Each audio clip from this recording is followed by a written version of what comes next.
नमस्कार, स्वागत है आप सभी का टीवी 27 न्यूज पर। आपके साथ मैं हूं शिवानी ठाकुर। वक्त हो चला है 4 बजे की बड़ी खबरों का। शुरुआत करेंगे बुलेटिन की। आधे घंटे आप आज की 4 बड़ी खबरों को देखेंगे। तो चलिए शुरू करते हैं। पहली खबर होगी दिल्ली के मुख्यमंत्री अरविंद केजरीवाल के जेल जाने की। वही दूसरी खबर बीजेपी की संकल्प पत्र से जुड़ी बैठक की।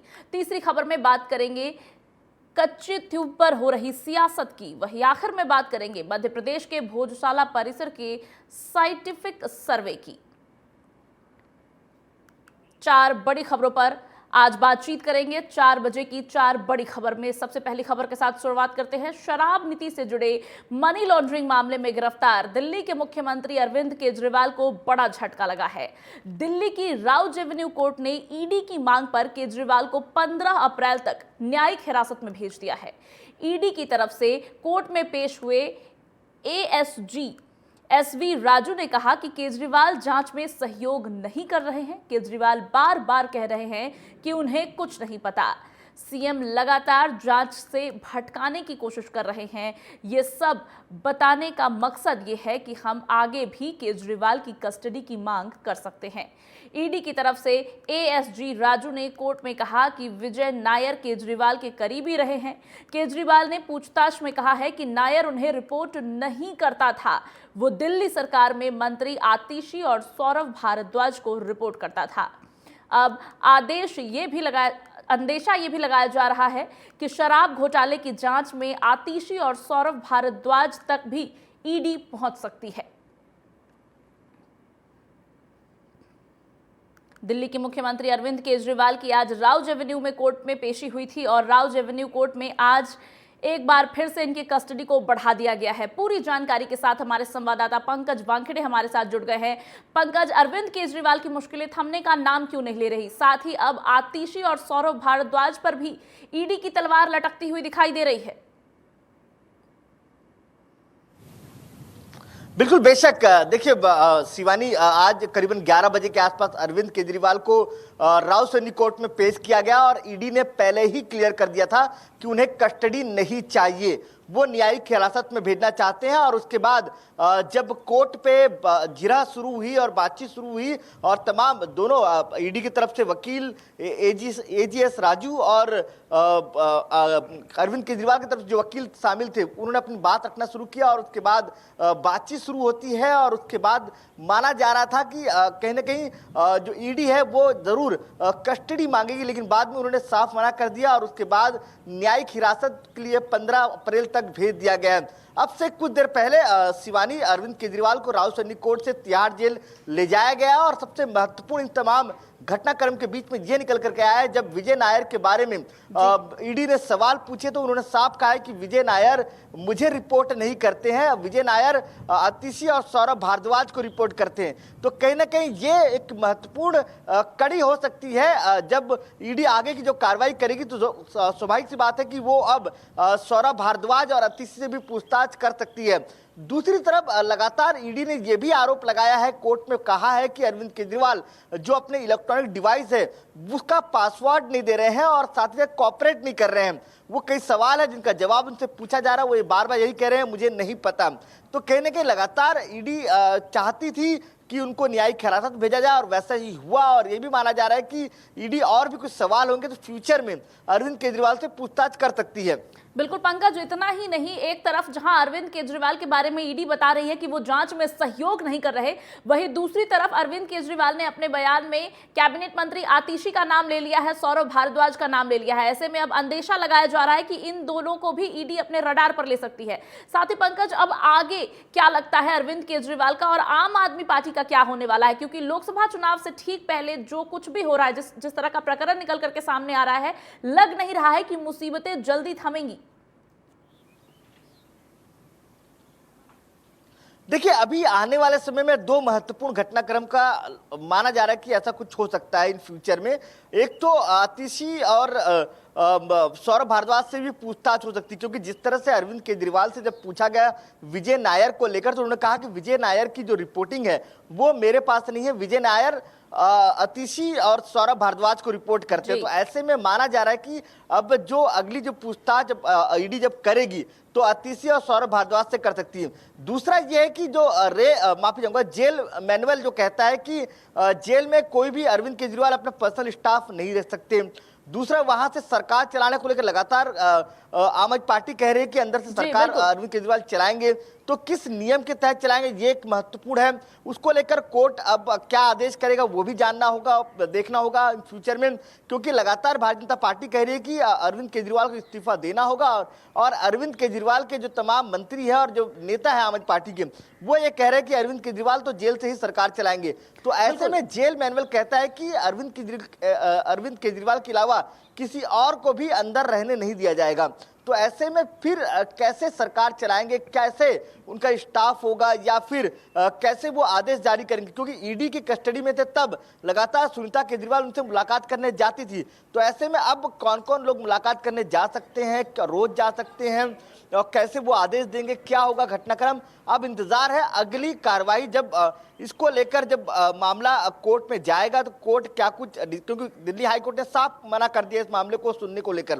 उन्होंने कहा कि ये जुडिशियल न्यायपालिका का काम नहीं है, ये जो है वो एलजी करेंगे, एलजी साहब करेंगे, या तो फिर राष्ट्रपति को वो इसको लेकर संज्ञान लेने को कह सकते हैं। तो अब ये माना जा रहा है कि इसको लेकर एलजी एक्शन ले सकते हैं, और अब कब लेंगे ये महत्वपूर्ण होगा। लेकिन बड़ी खबर ये है कि अरविंद केजरीवाल को 15 अप्रैल तक अब तिहाड़ जेल में बिताना होगा। साथ ही साथ मनीष सिसोदिया, संजय सिंह, सत्येंद्र जैन जैसे तमाम जो उनके सहयोगी हैं वो भी उसी जेल में मौजूद हैं।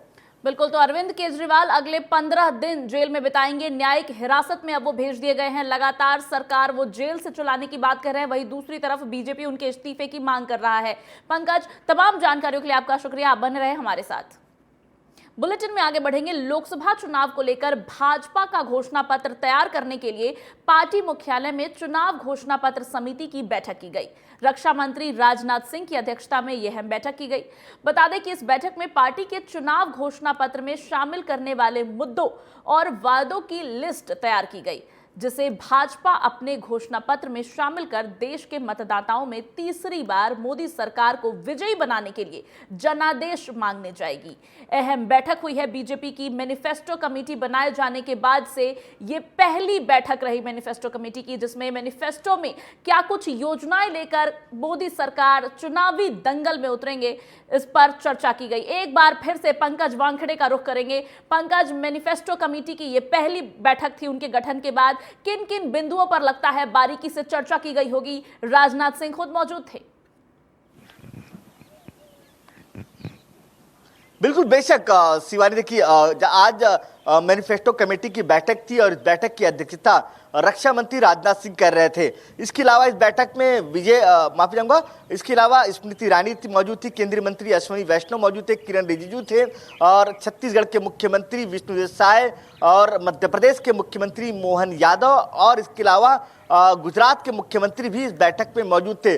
करीबन 2.5 घंटे तक एक बैठक चली और इस बैठक पे लगातार माना जा रहा है कई अहम मुद्दों को लेकर चर्चा हुई है, और जो मैनिफेस्टो में क्या किन किन घोषणाओं को रखा जाएगा उसको लेकर चर्चा हुई है। और एक बार और ये कमेटी बैठक करेगी और बैठक में तमाम मुद्दों को लेकर चर्चा करेगी। दूसरी तरफ क्या क्या मुद्दे हो सकते हैं, माना जा रहा है राम मंदिर का मुद्दा लगभग पूरा हो चुका है, जिसको लेकर मोदी बीजेपी ने और मोदी सरकार ने पूरा किया है, जिसको लेकर वादा किया गया था भव्य राम मंदिर बनाने का और राम प्राण प्रतिष्ठा का कार्यक्रम रखने का, वो पूरा हो चुका है। दूसरा था 370 हटाने का मुद्दा था, वो पूरा हो चुका है। तो ऐसे माना जा रहा है कि पाकिस्तान ऑक्युपाइड कश्मीर वाला मुद्दा ये चर्चा में हो सकता है, इसको लेकर मैनिफेस्टो में चर्चा जरूर हो सकती है।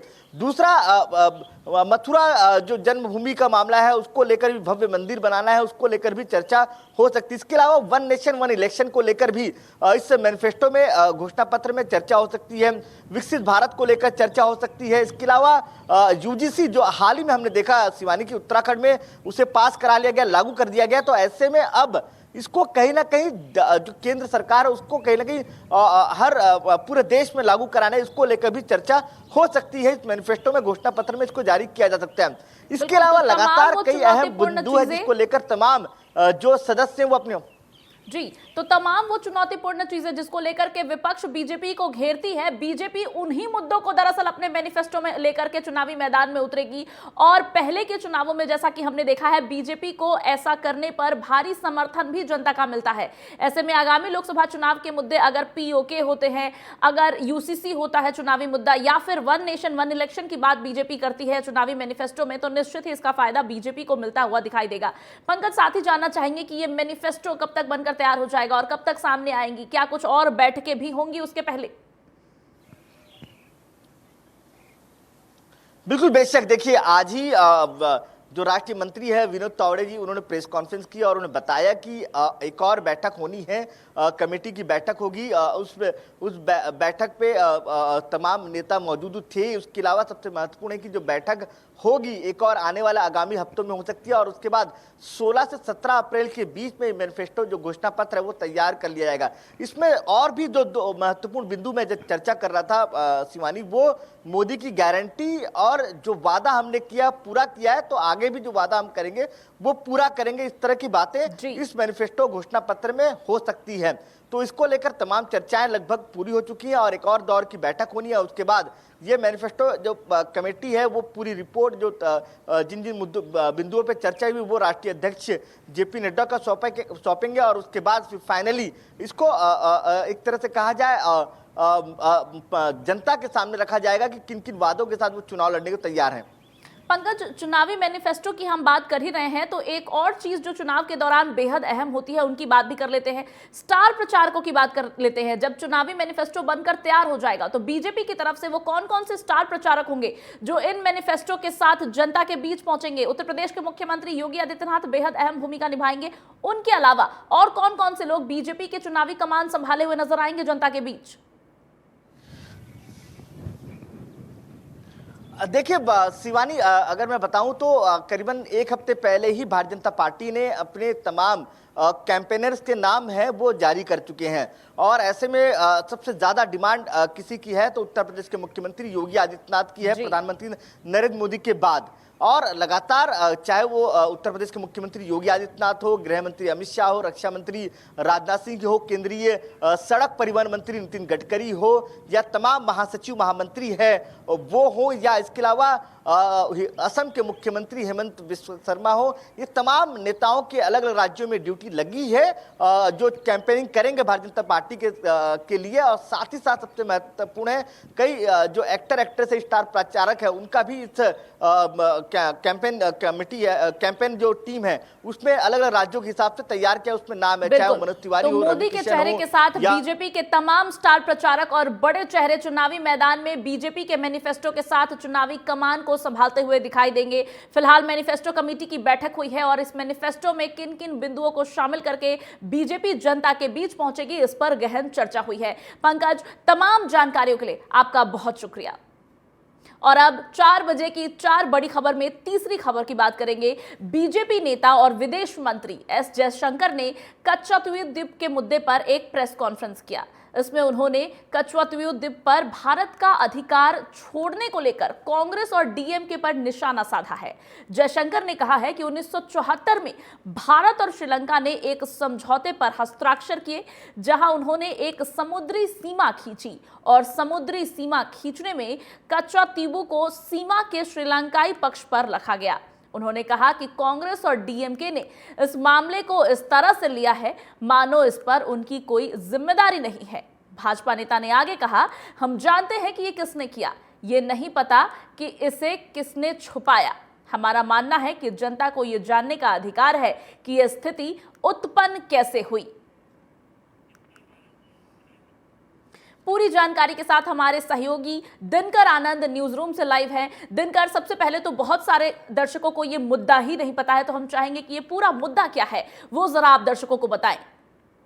जी बिल्कुल शिवानी, दर्शकों को सबसे पहले यह जानकारी दी कि कच्चा तीबू मामला आज पहली बार, या फिर यूं कहें कि कल पहली बार प्रधानमंत्री नरेंद्र मोदी ने ट्वीट करके नहीं उठाया था, बल्कि इससे पहले संसद भवन में जब अविश्वास प्रस्ताव मणिपुर को लेकर लाया गया, उस दौरान भी प्रधानमंत्री नरेंद्र मोदी ने इसका मामला उठाया था। उन्होंने कहा था कि आज वह कांग्रेस जो सवाल उठा रही है, जो कि भारत को अलग अलग टुकड़ों में करके पड़ोसी मुल्क को सौंप दिया, और एक बार फिर से एस जयशंकर ने आज इसी पर प्रेस कॉन्फ्रेंस किया था। और यह पूरा मामला दरअसल 1974 से जुड़ा हुआ है, जब इंदिरा गांधी की सरकार थी। इंदिरा गांधी देश की प्रधानमंत्री थी और उन्होंने कच्चा तीबू जो द्वीप है उसे श्रीलंका को गिफ्ट के तौर पर दे दिया था। लेकिन इसके पीछे की पूरी कहानी यह है कि उस दौरान श्रीलंका में 6 लाख जो तमिल थे उन्हें भारत हस्तांतरण किया गया था, लेकिन इस बात का जिक्र लगातार बीजेपी की तरफ से नहीं की जा रही है। दरअसल ये पूरा मामला लोकसभा चुनाव जब नजदीक है तो तमिल वोटर्स, तमिल अस्मिता से जोड़ने की है, तमिल के जो वोटर्स हैं, मछुआरों को जोड़ने की यही कोशिश प्रधानमंत्री नरेंद्र मोदी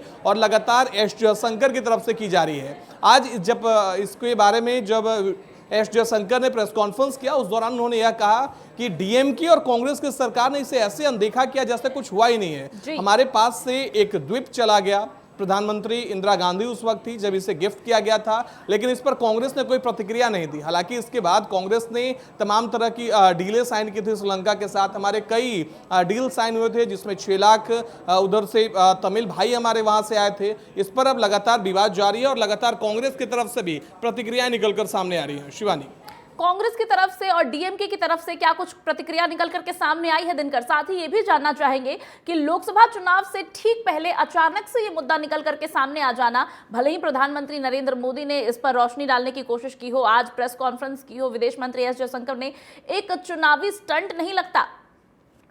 जी बिल्कुल, अगर इसे चुनावी लफ्जों में देखा जाए तो एक चुनावी स्टंट के तौर पर ही देखा जा रहा है, क्योंकि डीएमके के जो मुखिया हैं स्टालिन, उनका ट्वीट निकलकर सामने आया। उन्होंने कहा कि पिछले 10 साल से बीजेपी और प्रधानमंत्री नरेंद्र मोदी का क्या इस तमिलनाडु के प्रति कोई ख्याल नहीं था। जब तमिलनाडु बाढ़ से पीड़ित था, प्रधानमंत्री नरेंद्र मोदी ने इसे नेशनल डिजास्टर नहीं घोषित किया, उस दौरान फंड नहीं दिए। वहीं पी चिदम्बरम का भी बयान निकलकर सामने आया। उन्होंने कहा है कि आप 1974 के मुद्दों को क्यों उजागर कर रहे हैं, जिसकी सभी डील साइन हो चुकी थी। इंदिरा गांधी की सरकार के मुद्दों को आप क्यों उठा रहे हैं? आप अरुणाचल प्रदेश को देखिए, जिन्होंने अभी चीन में जमीन कब्जा करके बैठे हुए हैं। इसके साथ ही आज कांग्रेस के नेता पवन खेड़ा ने प्रेस कॉन्फ्रेंस किया। उन्होंने कहा कि बीजेपी शायद होमवर्क करके नहीं आती है। उन्होंने प्रधानमंत्री पर निशाना साधा और कहा कि 2014 तक ये जो द्वीप है, इस पे भारत के मछुआरे फिशिंग करने जाते थे, यानी मछली पकड़ने जाते थे, लेकिन 14 के बाद से वो जाना बंद हो गया। क्या इसकी जवाबदेही प्रधानमंत्री की नहीं बनती? इसके साथ ही उन्होंने यह भी सवाल उठाया है पवन खेड़ा ने आज कि 2017 से 2024 तक तकरीबन 800 मछुआरों को श्रीलंका ने कैद किया है। क्या इसकी जवाबदेही प्रधानमंत्री की नहीं बनती? प्रधानमंत्री नरेंद्र मोदी अपनी होमवर्क कंप्लीट करके नहीं आते, बीजेपी सिर्फ चुनावी स्टंट कर रही है, ऐसा कांग्रेस की तरफ से लगातार आरोप लगाया जा रहा है। बिल्कुल, तो कच्चा तीबू मामले पर विदेश मंत्री एस जयशंकर ने प्रेस कॉन्फ्रेंस किया। प्रधानमंत्री नरेंद्र मोदी ने कल इस मामले पर ट्वीट किया था, जिसके बाद पूरी तरह से राजनीति अब प्रबल हो गई है। एक तरफ से पूरा विपक्ष अब बीजेपी को घेरने में लगा हुआ है कि चुनाव से ठीक पहले उनको इस मुद्दे की याद क्यों आ रही है। 1974 के मामले अब 2024 में क्यों उछाले जा रहे हैं। दिनकर, तमाम जानकारी साझा करने के लिए आपका बहुत शुक्रिया। और अब आगे की खबर में बात करेंगे। भोजशाला मामले पर सुप्रीम कोर्ट से मुस्लिम पक्ष को बड़ा झटका लगा है। सुप्रीम कोर्ट ने मध्य प्रदेश में भोजशाला परिसर के वैज्ञानिक सर्वे पर रोक लगाने से इनकार कर दिया था और अब एएसआई का सर्वे चलता रहेगा। मुस्लिम पक्ष ने याचिका दायर कर सर्वे पर रोक लगाने की मांग की थी। सोमवार को सुप्रीम कोर्ट ने जस्टिस ऋषिकेश रॉय और जस्टिस प्रशांत कुमार मिश्रा की बेंच ने सुनवाई की और कहा कि ऐसी कोई फिजिकली खुदाई नहीं की जानी चाहिए जिससे संरचना या स्वरूप बदला जाए या संरचना को नुकसान पहुंचे। सुप्रीम कोर्ट ने यह भी कहा कि ये अदालत की अनुमति के बिना एएसआई सर्वे के नतीजे पर कोई कार्रवाई नहीं की जाएगी। एएसआई सर्वे को चुनौती देने वाली मुस्लिम पक्ष की याचिका पर सुप्रीम कोर्ट ने हिंदू पक्ष को नोटिस जारी किया है और 4 हफ्ते में जवाब मांगा है। आपको बता दें कि भोजशाला मामले पर पहले एएसआई सर्वेक्षण को मंजूरी मिल गई थी, जिस पर रोक लगाने के लिए मुस्लिम पक्ष ने सुप्रीम कोर्ट का रुख किया था। सुप्रीम कोर्ट से हालांकि अब मुस्लिम पक्ष को बड़ा झटका लगा है। सुप्रीम कोर्ट ने एएसआई सर्वे पर रोक लगाने से इनकार कर दिया है, यानी कि भोजशाला में एएसआई सर्वेक्षण चलता रहेगा। हालांकि हिंदू पक्ष को नोटिस जरूर जारी किया गया है सुप्रीम कोर्ट की तरफ से, जिस पर 4 हफ्ते में जवाब मांगा गया है। आपको बता दें कि भोजशाला परिसर का एएसआई सर्वेक्षण चल रहा है। हिंदू पक्ष का दावा है कि यहां पर मंदिर था, माता सरस्वती का मंदिर था। पूरी जानकारी के साथ हमारे संवाददाता दीपा श्रीवास्तव जुड़ गई हैं। दीपा, भले ही मुस्लिम पक्ष को झटका लगा है, ये कहा गया है कि एएसआई सर्वेक्षण को नहीं रोका जाएगा, एएसआई सर्वेक्षण चलता रहेगा। हिंदू पक्ष को भी नोटिस जारी किया गया है और 4 हफ्ते में इस नोटिस पर जवाब मांगा गया है। किस मामले को लेकर के हिंदू पक्ष से ये जवाब तलब किया गया है?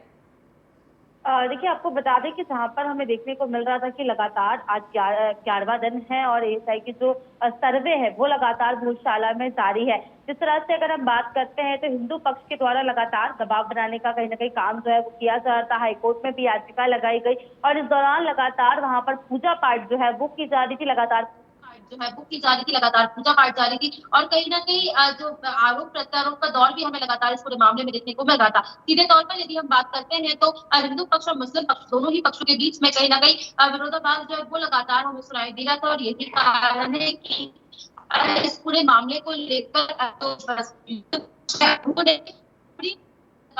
सही हाथ लगी, क्योंकि एएसआई के जो सर्वे है उस पर रोक नहीं लगाई गई है। साफ तौर पर सुप्रीम कोर्ट ने आदेश दिया है कि जो सर्वे है वो इसी तरह से लगातार जारी रहेगा। लेकिन इसी के साथ यदि बात करते हैं तो किसी भी तरह की जो खुदाई है उस पर पूरी तरीके से रोक लगा दिया गया है, यानी कि जो विवादित ढांचा है उसके आसपास में भी किसी तरह की कोई खुदाई अब नहीं की जाएगी, ताकि किसी भी तरह से जो भौतिक जो उसका कह सकते हैं स्ट्रक्चर है वो ना बिगड़े, इसका ध्यान में रखने की बात कही है। लेकिन जो ये सर्वे है ये लगातार इस तरह से चलता रहेगा ताकि जो सच्चाई है वो सामने आए। वहीं दूसरी ओर यदि हम बात करें तो जहाँ पर लगातार आरोप प्रत्यारोप का दौर जो है हमें देखने को मिल रहा था, सीधे तौर पर आरोप लगाया जा रहा था हिंदू पक्ष के माध्यम से कि किस तरह से मंदिर को तोड़कर मस्जिद बनाई गई। पहले वहाँ पे सरस्वती जी का मंदिर था, विष्णु जी का मंदिर था, जो कि अभी क्योंकि कोई बात साबित नहीं हुई है, लेकिन इसके बाद इस तरह के आरोप लगाना तो कहीं ना कहीं इससे हिंसा भड़कने के जो चांसेस है काफी ज्यादा बढ़ जाता है। तो इसको लेकर जो नोटिस है वो जारी किया गया सुप्रीम कोर्ट ने। 4 हफ्ते के अंदर जो जवाब है वो भी मांगा है। लेकिन इसी के साथ यदि हम बात करते हैं तो ये जो जांच है ये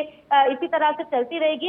ये बात कही गई कि जो भी सर्वे है उसमें किसी भी तरह के स्ट्रक्चर को नुकसान ना पहुंचे, किसी भी तरह की धार्मिक भावनाओं को आहत ना हो, इस बात का पूरी तरीके से ध्यान रखा जाए।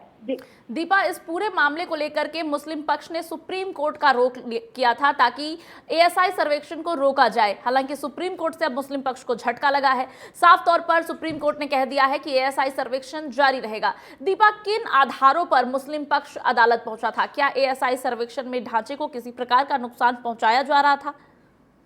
देखिए, अगर हम बात करते हैं जिस तरह से ये बात कही गई कि वहां पर सरस्वती जी की मूर्ति थी, वहां पर विष्णु जी की मूर्ति थी और इसी के साथ यदि हम बात करते हैं तो काफी ज्यादा डेप्थ में जाकर जो खुदाई है वो भी उसका भी काम किया गया। और इसी के साथ हालांकि जब खुदाई का काम शुरू हुआ उसके पहले ही सुप्रीम कोर्ट जा चुका था मुस्लिम पक्ष, लेकिन उसके बाद आज सुनवाई हुई और उसके बाद ये आदेश आए कि किसी भी तरह से खुदाई का जो काम है वो ना किया जाए ताकि धार्मिक भावनाएं जो है उसको आहत ना पहुंचे। हालांकि एएसआई की जब सर्वे यानी निरीक्षण करने के लिए टीम पहुंची थी तो निश्चित तौर पर तमाम बातों का ध्यान जरूर रखा जा रहा था। और इस बीच जिस तरह से हमने देखा कि मंगलवार को वहां पर सुंदरकांड का भी आयोजन होता है, शुक्रवार के दिन जुमे की नमाज भी पढ़ी जाती है, तो तमाम जो दोनों ही पक्ष है उन्हें किस तरह का कोई भी उनकी भावनाओं को आहत ना हो इस बात का विशेष ध्यान जरूर रखा जाता है। लेकिन इसके बाद भी जो मुस्लिम पक्ष ने अपना कह सकते हैं कि पूरी बातें सामने रखी, उसके बाद ये बात सुप्रीम कोर्ट के द्वारा कही गई कि जांच तो चलती रहेगी लेकिन जो स्ट्रक्चर है उसको किसी तरह का नुकसान ना हो, इस बात का भी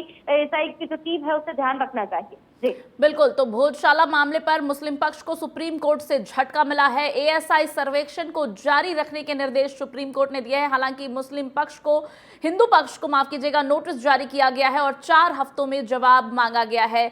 किसी भी तरीके से ढांचे में कोई बदलाव ना किया जाए, ढांचे को नुकसान ना पहुंचे, इसका विशेष ध्यान रखने के लिए कोर्ट की तरफ से आदेश दिए गए हैं। दीपा, तमाम मुद्दों पर जानकारी साझा करने के लिए आपका बहुत शुक्रिया। 4 बजे की 4 बड़ी खबरों के इस बुलेटिन में मेरे साथ फिलहाल इतना ही। खबरों का सिलसिला आगे भी लगातार जारी है। आप देखते रहिए TV 27 न्यूज।